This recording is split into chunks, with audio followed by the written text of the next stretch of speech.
All right. Well, welcome to the Certified Livestock Manager webinar series of 2026, brought to you by the Ohio State University Extension Water Quality Team. Today's topic is going to be about a database called the ManureDB, and we'll also talk about some other manure management issues with water quality. I'll introduce our speakers in just a minute, but a couple of announcements first. Mark your calendars for our next CLM webinar, which will be on August 3rd at 10 a.m. We are going to host Dr. T. Chen, who's an assistant professor of applied economics, at Ohio State University. He's going to be discussing some of the issues at the intersection of agricultural and environmental economics. So feel free to register in the red arrow there to the left. Feel free to go and register for that webinar. The next webinar after that would be on October 10th, and more information to come on that. And once again, today's webinar is brought to you by the Ohio State University Extension Water Quality Team, and here we are, and the counties that we represent. Feel free to reach out to any one of us in a particular county, or really any one of us in general. We're happy to help with any questions, even though we all have about a 3-county territory. We all really do work together as a team in all of Northwest Ohio. So there is the place where you can find our website, and just feel free to reach out. But onwards to today's webinar, let me introduce the speakers. Actually, I'm going to introduce Dr. Nancy Bohl Bormann first, because I believe she is going to be the first speaker. She is a researcher in the field of manure and nutrient management at the University of Minnesota. She is in her main research project is working on the development and implementation of a nationwide manure test database called ManureDB. After her, Dr. Melissa Wilson will be up, and just to introduce her research program focuses on 2 aspects: evaluating manure handling techniques that reduce impacts on water quality, and also filling knowledge gaps about manure nutrient cycling as farming practices and technologies change. So stay tuned for her as well. So as always, please feel free to put any questions in the Q&A. We will take all those questions at the end of the webinar.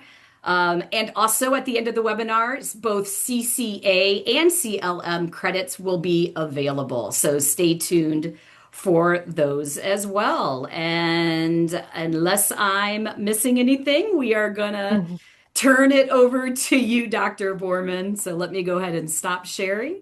And the virtual floor is all yours. All right, look at this. Is that looking all right to you guys? Looks good. All right. Perfect. Well, thank you all for the invite to be here today. Ohio State actually is a place in my heart because my dad grew up in Ohio. My dad's family's from there. He went to Ohio State. My grandpa went to Ohio State. So know a lot of things from not growing up in Ohio. But anyways, glad to be here. Like they mentioned, we are going to be discussing this manure data resource we're calling ManureDB.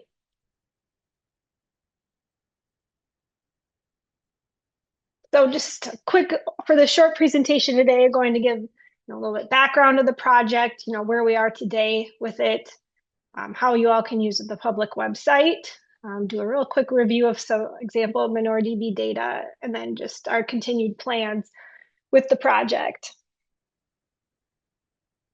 So just a little quick background on manure testing. From a USDA survey about 10 years ago, the survey said about half the U.S. land receiving manure utilized manure testing, which part of it could be progress that much land is, but it also shows there's a long way to go. Also in knowing what nutrients are being applied to land. We've also come a long ways in the last 20 to 30 years just in the manure analysis space. They came out with the recommended methods of manure analysis in 2003. So it's like a manual for labs so they can see the procedures of the best lab methods for the different um, manure analytes that you're measuring. That was actually updated in 2022, and Melissa Wilson, who'll be speaking next, was actually the editor of that. So they added more details and more methods for different analytes. So that is definitely an improvement. So labs across the country can use they're using similar procedures. There's also a manure analysis proficiency program. Actually, the Minnesota Department of Agriculture administers it for the US and Canada. And they send out sample exchanges twice a year to participating laboratories. So they analyze those samples and send them back. And the MAP program will show, if they fall in certain ranges, and will help them, flag things if they need to work on them. And they also offer a certification program. So that also, is trying to ensure, good results. If you're sending in manure samples, that you'll be getting good results from your analysis. So those are definitely things that have improved, over the last few decades. And that MAP program started about 20 years ago also. A little background, when we don't have any actual manure tests, many times we refer to these manure characteristic publications. Many of these are over 20 years old at this point too. There's one from the Midwest Plant Service, American Society of Ag and Biological Engineers, the USDA and RCS, and statewide things. So, many of these were, taken from samples in the late 1990s, early 2000s, maybe not even from a very large geography either. So those are kind of things we're working at. We also know, nutrition, animal nutrition, manure handling and storage, genetics, manure treatments, all continue to evolve as well. So that led just to the beginning of this grant. It was actually an idea of Dr. Melissa Wilson and Dr. Aaron Cordes. Aaron's an extension engineer at the University of Minnesota. They really saw the need for updating these manure characteristics and thought, hey, these other, labs across the country are already analyzing manure. What would happen if we could aggregate these samples? So yeah, they got a USDA grant to do that. I came on as a PhD student since graduated 2 years ago, and now I'm in a researcher role. But they've been, that's how we come along, being able to aggregate, bring together samples from all these different labs across the US to try to get a better idea of manure characteristics. So here's a few of our milestones the last few years. We uploaded our first data sets in the fall of 22. Our website came public about 3 years ago. We then offered data downloads in 2024. We've been archiving our data annually in USDA's Ag Data Commons. We also published a manuscript in Journal of the ASABE last fall, detailing how this database was designed and how it could be used. So you can just search ManureDB in whatever search engine you like, and it'll probably pop up. Otherwise, that's the web address, or you utilize that QR code to get there. So just a quick overview of the data today. We have over 550,000 samples from 49 states, over 22 data collaborators, 65 animal types. And some of those may include, like, some we just have poultry, some we know are chicken, some we know are chicken layers. So some of those we have, different layers of those, but 65 different types. We also have some organic amendments. We realized these labs were also analyzing other organic amendments for application to fields. So if we had enough labeled, we'd try to add those as well. Things such as feed waste, truck livestock washes, from mushroom compost, mortality compost. So we have an array of things there too. We asked our collaborators, they could go back as far as they had for data. A lot of that was constrained by their IT and LIMS systems in their labs, but we have some samples back to 1998. And we've just been getting samples in for 2025 to clean and add in. We have 30,000 more samples ready, hopefully to get added in this summer. So right now I have over 5.8 total data points with those. It's a little tricky to see on this page, but The majority of samples are from the Midwest and Southeast regions, quite a few from the Northeast as well. So, we're always trying to add more from other parts around the country. A big deal on this is data privacy. We do require a data use agreement between our data collaborators and the University of Minnesota. Uh, we don't want any names or addresses shared where these samples are coming from. We will take the state or the first 3 digits of the zip code, but we only show the finest geography we show on the website is just by state. We also require at least 5 samples per year from a state region, or US will show up for animal type to show up in those public summaries. So if there's only one turkey farm in a certain state, it's not obvious that that's coming up. It'll just roll up into the region instead. We do add a few classifications to the data coming in, depending on, said, what state it's from. And if we don't have the state, we'll just apply what lab it was, where the lab is located, and apply that region to it. So we have it broken up into this category. Ohio, in this case, is part of the Midwest. We patterned it after the USDA Climate Hub region maps. We also have the Northeast and the Southeast. So yeah, I guess depending on part of Ohio, you kind of border all those, so they may be of interest to you as well. And then we also have Northern Plains, Southern Plains, Southwest, and Pacific Northwest. We do classify on moisture designation, depending on the total solids of those things. Liquid, we have classified as 0 to 4% total solids, 4 to 10% for slurry, 10 to 20% for semi-solids, and over 20% for the solid designation. So just trying to help organize those into fashion. We also put in animal type combined groups for beef, dairy, poultry, and swine. And we apply a unique ID for each sample. So the main website has a dashboard if you go to it, and kind of looks like this. You can pick that dairy, beef, swine, poultry, horse, or sheep on that main page, the different years, what units, percent or pounds per 1,000 gallons, pounds per ton. You could pick the region or a few other things. And you can see some different graphics and tables as we'll show. So in this case, we're going to select some solid beef from the Midwest and Northern Plains, and we're going to have pounds per ton as the units. So in this, you can see we get the medians at error quartile ranges. So those rectangles in those violin plots show the middle 50% of samples for that analyte. We do like medians when we're working with this data, just to try to not have outliers influence that middle number as much. So that's why I use medians. So you can see it in a graphical format, or on the right, you can see it in a table format. We have the min, max, average, count, the 25th percentile, 50th, and 75th. So between that 25th and 75th, that's the middle 50% of samples. So oftentimes you can see there is quite a range between them. We also can see over time in this selection, I just picked 2020 to 2024. The more samples you have, the better for these graphs too, but it gives you an idea of what there is across the time. If you toggle details, you'll get the counts by year and a few more details as well.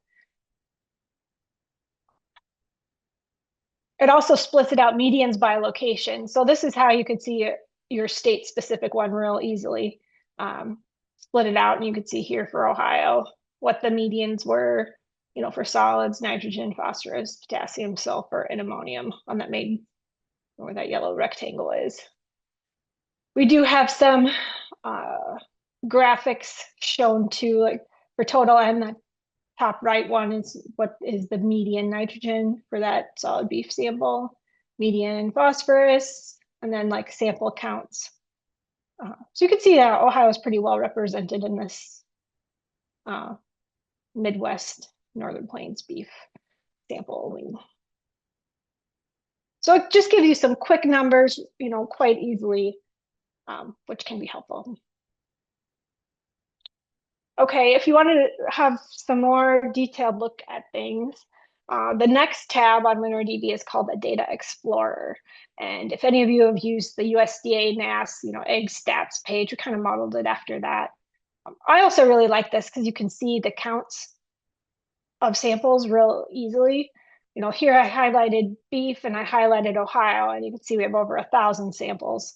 Then you could pick certain years and see how many there were, that way too. Or if you want to pick a different region or something more specific, we do have the more specific animal types listed here as well.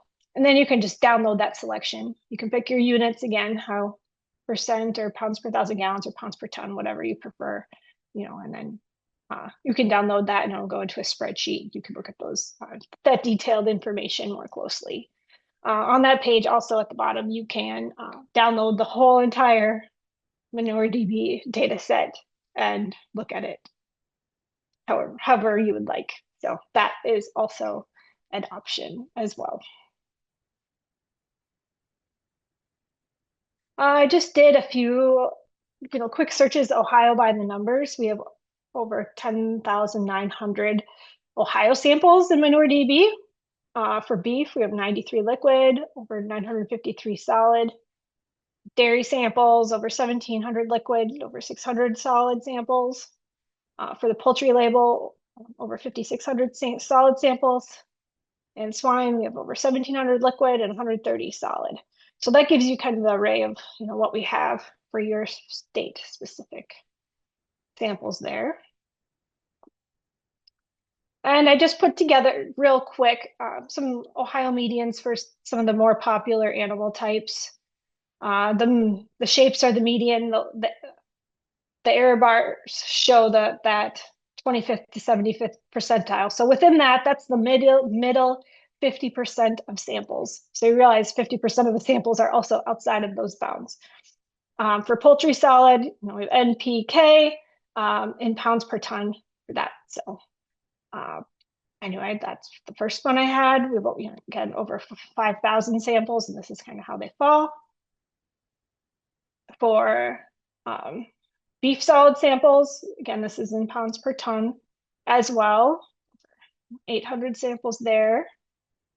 Dairy solid samples, over 370 samples. Our liquid dairy, now this we've switched into pounds per 1,000 gallons for your nutrients. And then our swine liquid samples. And you can see there's quite a bit more variety here. And again, we don't have any, manure storage split out in here. So you can imagine there are some differences if there's deep pits or open storages, or the different, finishers versus nurseries or fairway. So anyway, kind of gives you a range though idea. And this is for 10 years, probably the most recent 10 years we have. But I got all those, just off of the ManureDB web page. I didn't do any fancy statistics. I was just looking at the web page. So if you ever have questions on how to do some things like that, feel free to let us know. Okay, so what else can we do with this data? I think a big thing here is you can benchmark your manure samples to this collective sample and see kind of where you fall in those ranges. But we still, very highly encourage to sample those individual farms just to have more improved nutrient management plan. As you can see, some of those samples have quite a big variety. So just, using that median or average, you still might be missing out depending on your specific operation. So, definitely, sampling manure, especially with these fertilizer prices, we very much encourage that. It does give you a better idea though for nutrient management planning when there are no samples yet. For example, new construction or management changes, for example, or if someone's purchasing manure, kind of get an idea of what they might be looking at. Also, again, just having some of those reference values updated. It also gives improved information, for agriculture and environmental modeling. We have better details for those uses. And then also updating these manure characteristic publications we mentioned earlier, over 20 years old. We are working with ASABE to update their manure characteristics standard. So that is underway. I guess for our future plans, we're like I mentioned, we're planning to incorporate new data and continue to improve our website. Like I said, we've got quite a bit of 2025 data working on now to add. We're always looking to add more collaborators. If any of you know of any like labs, commodity groups, consultants, or so on that would like to potentially partner, let us know. Be happy to discuss with you all. We still plan to archive a snapshot of our data annually in USDA's Ag Data Commons. Continue to publish more journal articles about some of our findings. And like I said, update that manure characteristics standard, work on that as well. Just quick shout out to our ManureBD team and our advisory committee, and of course, all of our collaborators we have, our USDA funding sources. Very much appreciated to make this happen.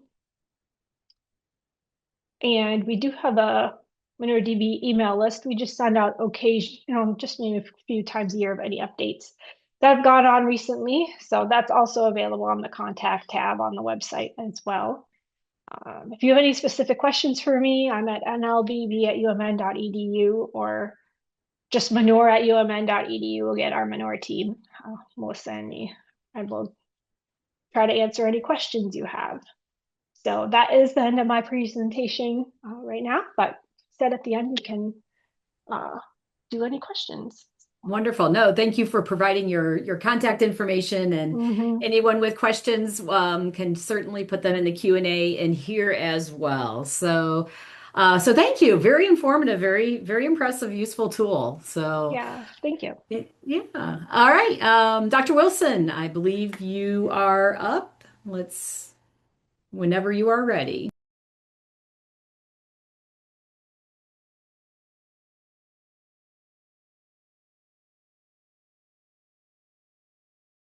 There we go. Okay. I'm unmuted. I'm sharing my screen, hopefully. It's like showing your desktop too, Melissa. How about now? Yeah, that's better. There you go. Looks good. All right. All right. Hello, everyone. I'm Melissa Wilson, again, at the University of Minnesota with Nancy. And a lot of the work I do on manure management is thinking about kind of best management practices. So I figured I would give a kind of tips and tricks talk about some of the things that we've learned over the years. So I like to think about manure management and nutrient cycling like as a whole farm situation. So say we have our farm gate and we have our farm.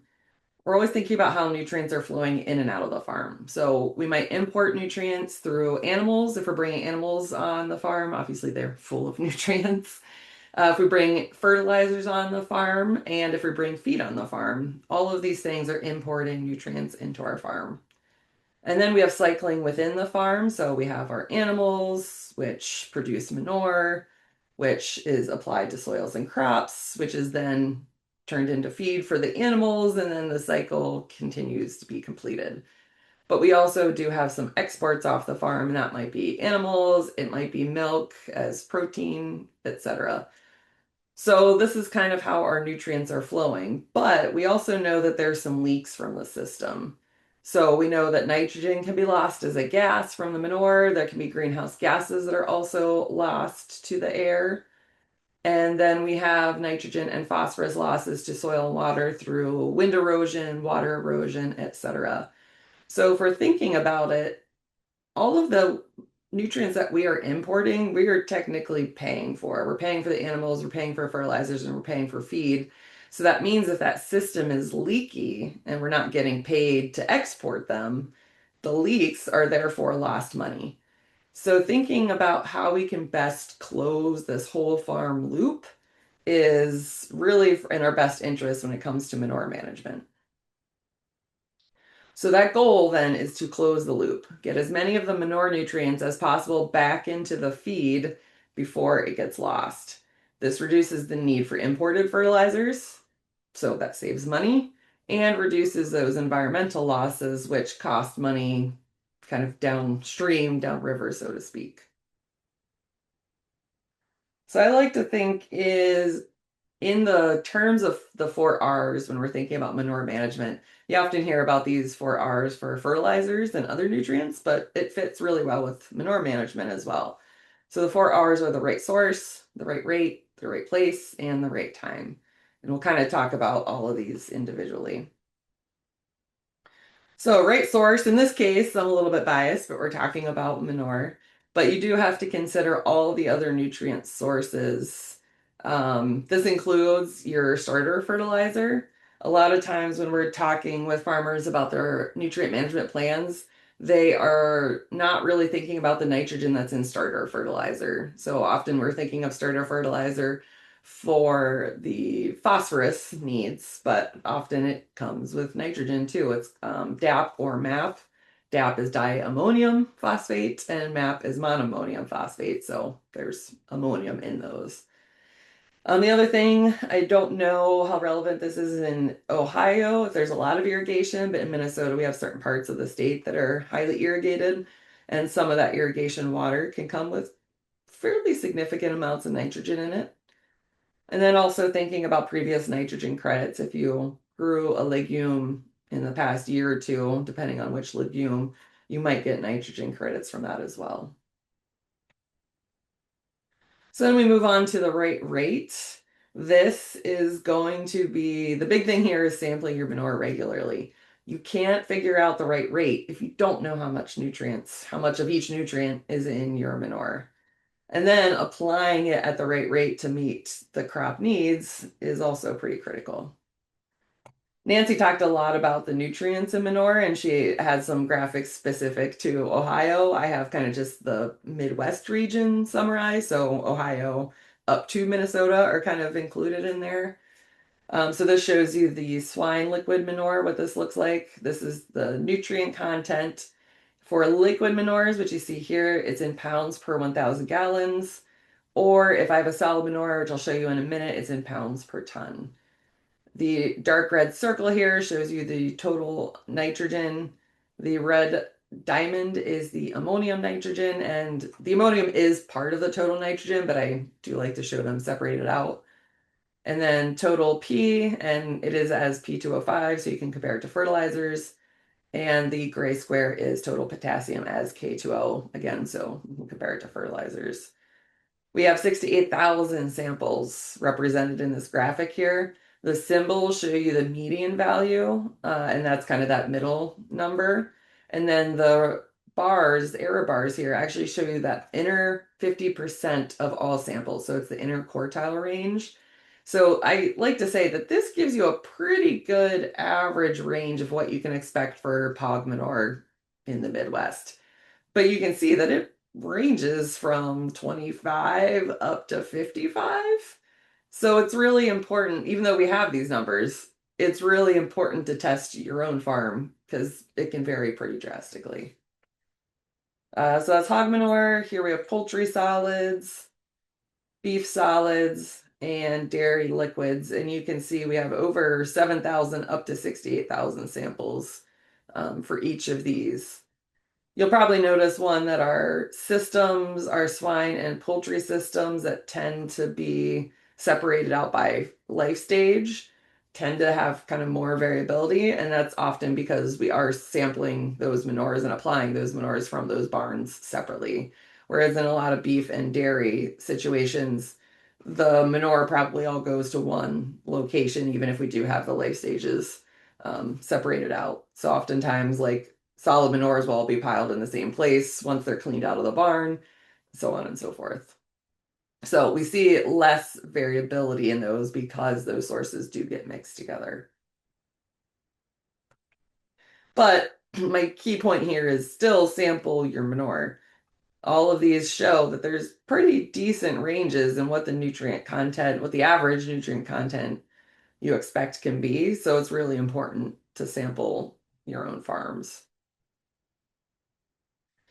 The other thing to think about is that with manure, you get what you get. And there is nitrogen, phosphorus, potassium, like all the secondary nutrients, all the micronutrients in there.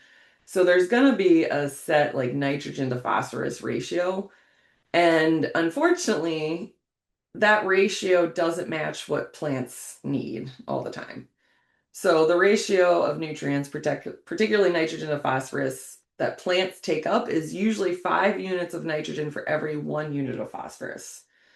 So that means they take up a lot more nitrogen. They still need both, of course, but with manure, we're not usually getting that 5-to-1 ratio. So here's some available nitrogen to phosphorus ratios, and I did this as first year available ratios. So this is, of course, using Minnesota calculations because we do it all a little bit differently than every state does it a little bit differently. So kind of bear with me there. But for hog manure, the ratio is about 4 units of nitrogen for every 1 unit of phosphorus. For beef, it's 2-to-1, so 2 units of nitrogen for every unit of phosphorus. For dairy cattle, it's 3-to-1, and for turkeys, it's 2-to-1. So that means that if you apply just enough phosphorus, so 1 unit of phosphorus, you're only going to get 4 units for swine manure of nitrogen, which means you need to apply more fertilizer. With our beef and poultry, you're only getting 2 units, so you're applying maybe a lot more nitrogen.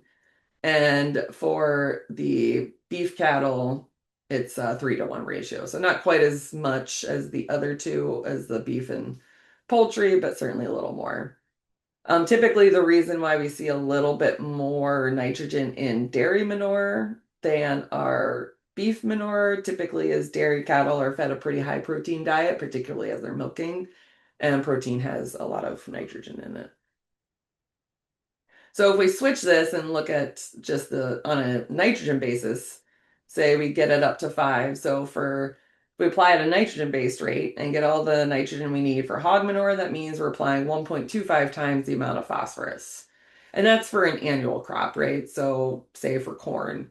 So that means you're overapplying the phosphorus by 0.25. Now, if you're in a corn soybean rotation, maybe that's not so bad because that phosphorus will stick around and can be used up by the soybeans the next year because you're not going to apply manure 2 years in a row in that case. So that excess phosphorus can be used up. If you're doing swine manure on continuous corn, then over time you'll see your phosphorus build up, especially for applying it every single year. For beef manure and the poultry manure, it is 5 units of nitrogen to 2.5 units of phosphorus. So you're over applying phosphorus by quite a bit, particularly if you're applying it annually. And for dairy manure, it's 5 to 1.7 units. So again, it just really depends on what kind of manure you're working with, on whether you want to choose a nitrogen-based rate or a phosphorus-based rate. It also depends on like your soil phosphorus test levels, how close you are to a water body, and that sort of thing too. All right, so we talked about right rates. We're going to move into right place, but of course these are kind of intertwined. But one of the things we like to consider is kind of talked about it earlier, the first year nutrient availability, and then the credits after that. So in Minnesota, I don't know if this is the same in Ohio, but in Minnesota, we assume 80% of the total phosphorus is available the first year. I previously also worked in Maryland, and there it was 100% of phosphorus. I know Iowa's 100% of phosphorus is available the first year. In Minnesota, because we're in a cooler climate, the phosphorus from the manure takes a little bit longer to break down. So we are a little more conservative in assuming only 80% is available that first year.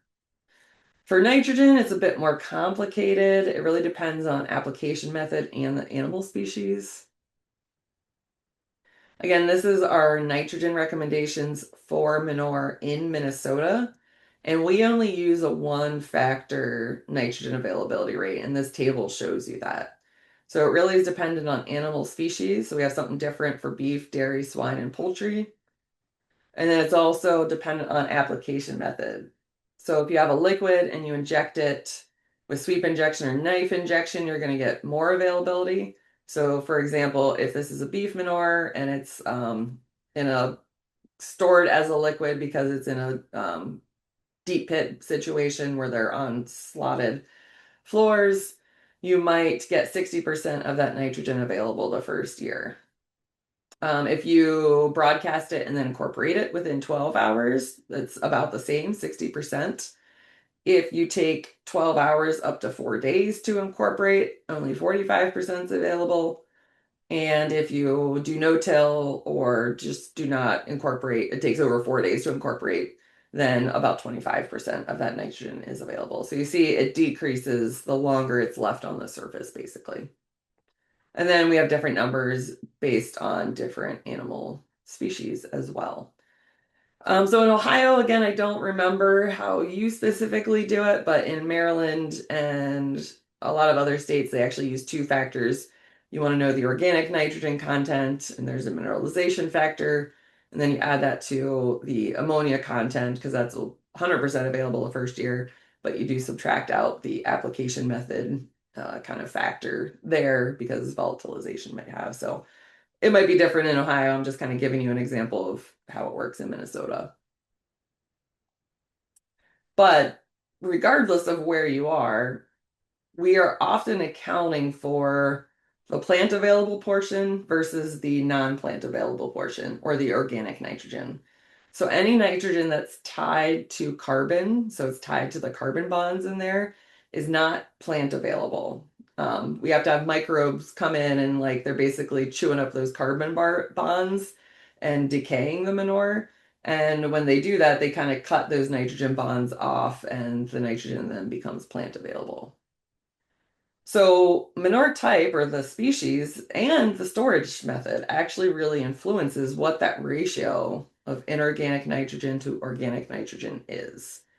So here we took this data from all that lab data that Nancy's been collecting. We have our liquid manures and our solid manures. And then we have different species. So swine, dairy, beef for the liquid, swine, dairy, beef, and poultry for the solids. And you'll probably notice a big difference between liquids and solids right away. The red portion of the bar is the amount of inorganic nitrogen. So this is the plant available stuff. The yellow portion of the bar shows you the organic fraction. And the bottom is 0 to 100% of all of the nitrogen. So with swine, about 75% is plant available that first year. And that's why we see higher portion is plant available in the first year compared to dairy and beef. For dairy and beef, it's about 50-50, roughly. A little bit higher ammonium in the dairy than the beef, but about 50-50. Our solids are much lower. Notice that 26% is the highest inorganic nitrogen content. That's because a lot of time most of these involve bedding, and bedding often has a high carbon concentration. So basically, as the bedding itself is being broken down, organisms in the manure are taking up extra nitrogen from the manure and taking it up into their bodies while they're kind of chewing on that carbon, so to speak. And then it becomes organic nitrogen just because it's literally in a living thing at that point. So even our poultry litter is only 26% nitrogen, inorganic nitrogen, and the rest is kind of tied up in the bedding. What's funny though is I don't know if any of you have worked with poultry litter, but I know the first time I worked with it, we were out at a farm. They just done a clean out. There's big piles outside of the barn, and we're kind of loading up our equipment, and there was these white plumes as we're digging into it that would come up, and I was like, oh well, it's kind of a cool morning, that must just be steam coming off the pile. And then I accidentally got a whiff of it and I thought all of my nose hairs were burned out. It was like pure ammonium that I had unfortunately snorted. So this only being 26% ammonium doesn't mean that it's not like a high concentration. It's just that of the total nitrogen, the ammonium is a low portion, but remember that poultry litter just has a lot of nitrogen in it. So even if 26% is ammonium, it's still a lot of ammonium that's in those piles. So why do we see this ratio of nitrogen to phosphorus loss? Like why is that ratio 2-to-1 or 3-to-1 instead of that 5-to-1? Because technically animals are eating plants, and if plants are usually 5-to-1, then why aren't the animals pooping out that 5-to-1 ratio? Well, in reality, they kind of are. The problem is how we're handling and storing the manure.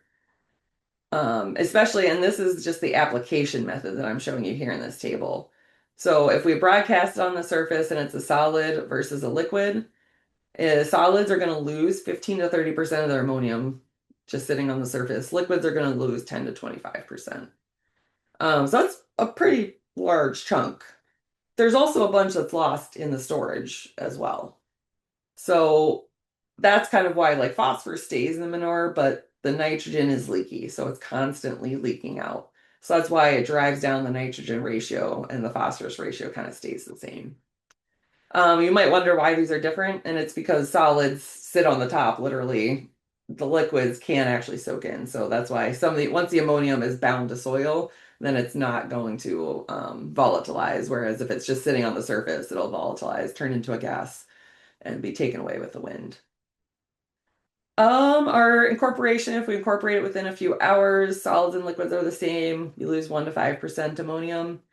For injection, it's 0 to 3%. It kind of depends on how much manure is left on the surface after the injection. If you have a really high rate of dairy manure that's been applied and some of it's left on the surface, even if you are injecting it, then you might lose up to 3%. If you're irrigating it, obviously it's going to be a liquid, you're probably losing 30 to 40%. And typically irrigation, right, they're blowing it up above the crop and letting it drop into the crop. So you're usually under warm conditions. It's spraying it through the air. So that's just kind of perfect for volatilization to happen. But take home message is covering up your manure during application or as soon as possible after to preserve that nitrogen. Because once it's up in the air, it does eventually come back down, just not at your farm, probably somewhere else where we don't want the nitrogen to come back down. So that's kind of why we're trying to keep the nitrogen where we put it. And finally, right timing. It depends on the production system. Perennial crops depend on avoiding plant damage. In annual systems, the soil temperature in fall versus spring plays a pretty important role. So I'm mostly going to just kind of talk about annual crops just to keep this short. But in Minnesota, we do allow fall manure application. You're not really, for liquids, you can't apply once the ground is frozen, but you can apply in the fall if you can inject or incorporate it. So there's a good bit, about 60%, I'd say, of the manure probably goes on in the fall, and then the remaining goes on in mostly spring, and then there's a small portion that goes on in the summer as well. But we noticed that if you look at our temperature changes, so this is the average temperature in the month in Minnesota from 1991 to 2020. So this is the most recent year set of 30 years that we have. This is what the temperature looks like. But if you compare that to what the previous 3 decades were, we see that we're getting a lot warmer temperatures in the fall than we've ever had before in Minnesota, at least. So that's making it riskier to apply the manure because warmer temperatures mean a lot more microbial activity. So they're converting that organic nitrogen and the ammonium into nitrate, which then can be lost. So soil temperatures are really important, at least in Minnesota. I don't know if this is a standard practice in Ohio or not. I think in Maryland it was not as common, so not that many people were doing it. But this is purely based on microbes in the soil and how fast they can nitrify things. And at warmer temperatures, they can nitrify or convert ammonium to nitrate pretty quickly. So at 75 degrees, 0 to 100% of nitrification of all the ammonium that was applied to the soil happened within 2 weeks.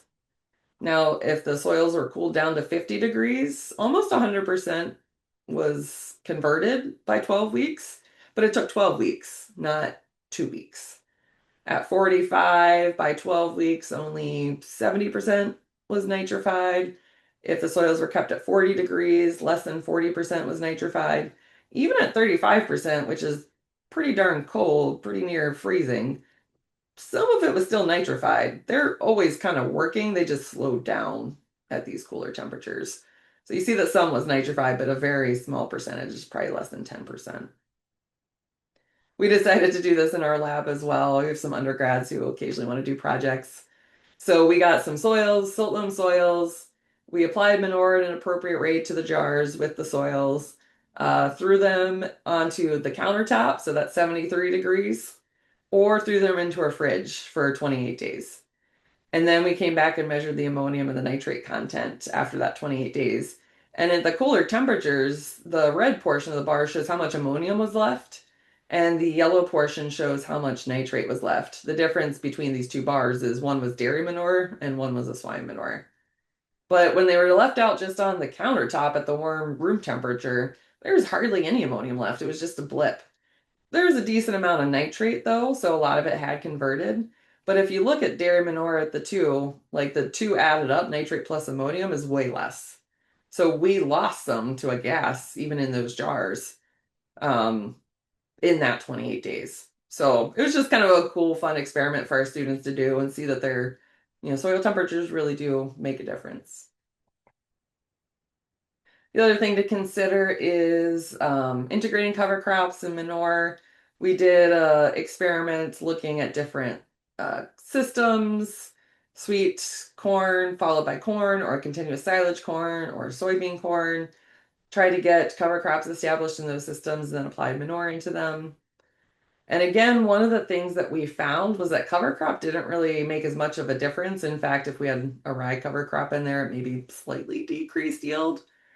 But in our continuous corn system, it was the timing of application that actually played more of a role. For dairy manure and silage systems, we actually found that the early applied manure versus the late applied manure yielded about the same, 26 tons per acre. And then our spring fertilizer actually yielded a lot lower, 23.9, so about 24 tons per acre. In this case, we think that the added benefits of manure, the sulfur, the secondary nutrients, et cetera, really helped improve that crop. But when we use swine manure, and this is a little bit further south of Minnesota, so it's a bit warmer of a climate, the timing really influenced the yield. So you have 2 years here, 2020, 2021. Fertilizer was applied in the spring, so this is just our standard practice. We yielded about 230 bushels per acre in both years.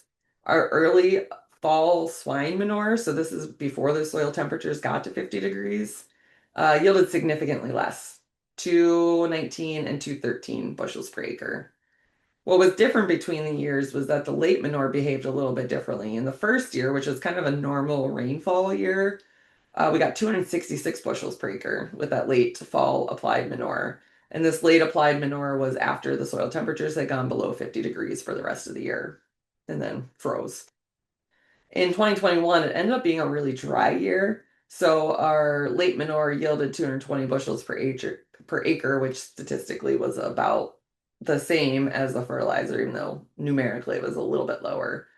But overall, we can see that manure application timing does really matter, and oftentimes it's the soil temperature that's influencing that.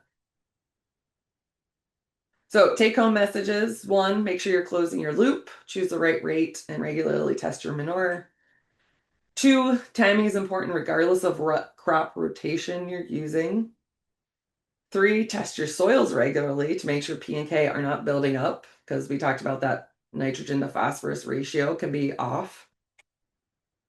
And then 2, consider if new equipment is needed for manure application. If you're thinking about moving from broadcasting to an injection system, there's lots more that are coming out that are low disturbance. So that way you can still work with a no-till system, but get a little bit of incorporation for the manure so you're not stratifying your nutrients. Or if you're looking at cover crops, that sort of thing, maybe look at some of the new equipment that's come up. But that is it. Looks like we should still have some time for questions. Thanks to our sponsors. And I have my following information at least. Oh, my contact info, my email is there too as well. So here's my email, and follow me on LinkedIn, or I'm currently on X, the platform formerly known as Twitter, as well. Although I haven't been posting as much there. I post on LinkedIn probably a little bit more. So I think we probably should have time for questions. Yes, we do. Thank you. Let me back to the screen here.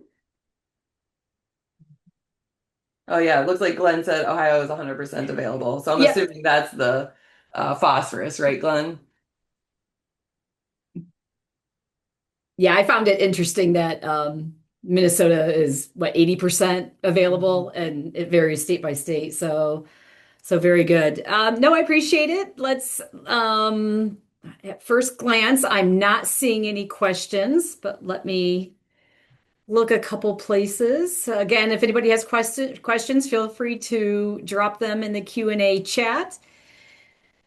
Yeah, and thanks for the update, Glenn. I don't know if y'all know Glenn, but Glenn is one of my favorite Ohio Manure people. I figured you knew Glenn. We all know Glenn. No, we appreciate you being on here today. Very informative, both you and Dr. Bormann. I definitely appreciate it.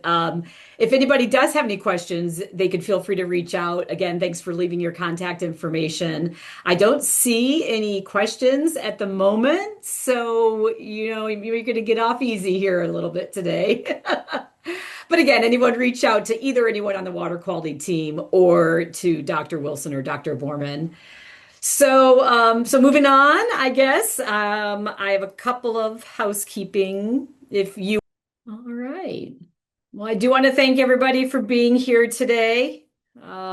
Just one final slide. Again, if you have any questions, reach out to the water quality team. There is our email address on the screen. And again, Dr. Borman and Dr. Wilson, thank you. Thank you for joining us today. Yeah, Very thank you good. for having us. Oh, no problem. All right. Have a great day, everyone. Thank you.